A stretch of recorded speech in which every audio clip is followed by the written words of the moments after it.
अस्सलाम वालेकुम my YouTube family. I hope आप लोग खैरियत से होंगे, खुशबाश होंगे और सेहत और तंदुरुस्ती के साथ होंगे। बिरयानी और पुलाव तो कई तरह के आपने खाए भी होंगे और बनाए भी होंगे। तो आज हम आपके लिए बहुत ही मज़ेदार सी नरम और ज़ूद हज़म ग़िज़ा लेके आए हैं। आज हम मूंग की दाल की खिचड़ी बनाएंगे और साथ ही उसके साथ हम टमाटर की चटनी भी बनाएंगे। मूंग की दाल की खिचड़ी बनाने के लिए हमने ये 1 कप मूंग की दाल ली है। इसको हमने साफ़ कर लिया था। इसको अब भिगो देंगे हम आधे घंटे के लिए।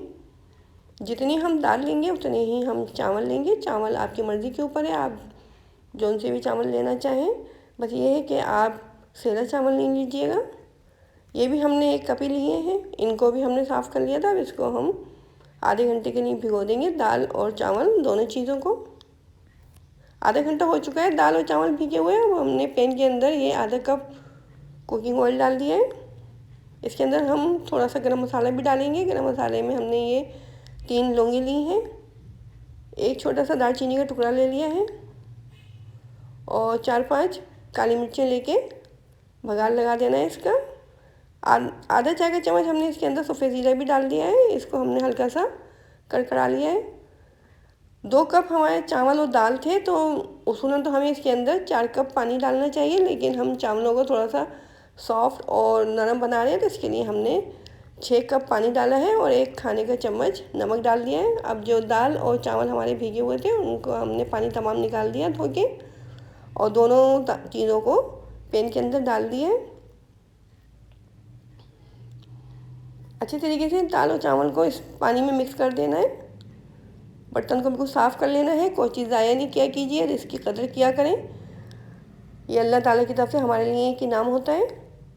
देखें, दाल और चावल को हमने अच्छे तरीके से मिक्स कर दिया। अब हम फ्लेम को मीडियम कर देंगे और इतनी देर तक पकाएंगे कि पानी इसका जो है वो ड्राई हो जाए।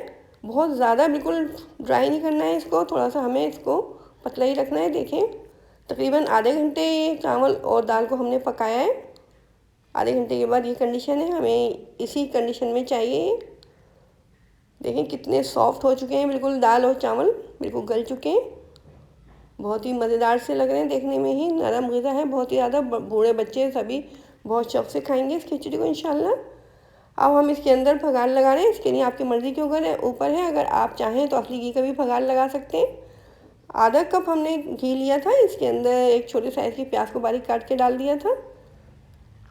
अब हमने जो खिचड़ी बना के रखी हुई है इसके अंदर इसका भगार लगा देंगे।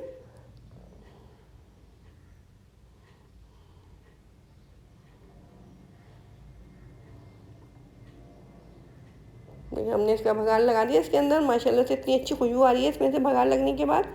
अब इसको हमने कवर कर दिया है और इसके साथ अब हम टमाटर की चटनी बना रहे हैं।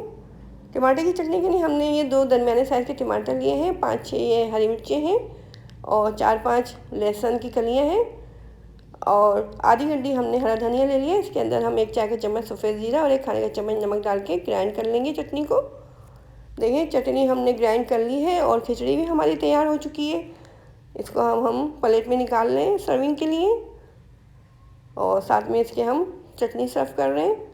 बहुत ही मज़ेदार सी हमारी ये मूंग की दाल की नरम और ज़ूद हज़म ग़िज़ा तैयार हो चुकी है।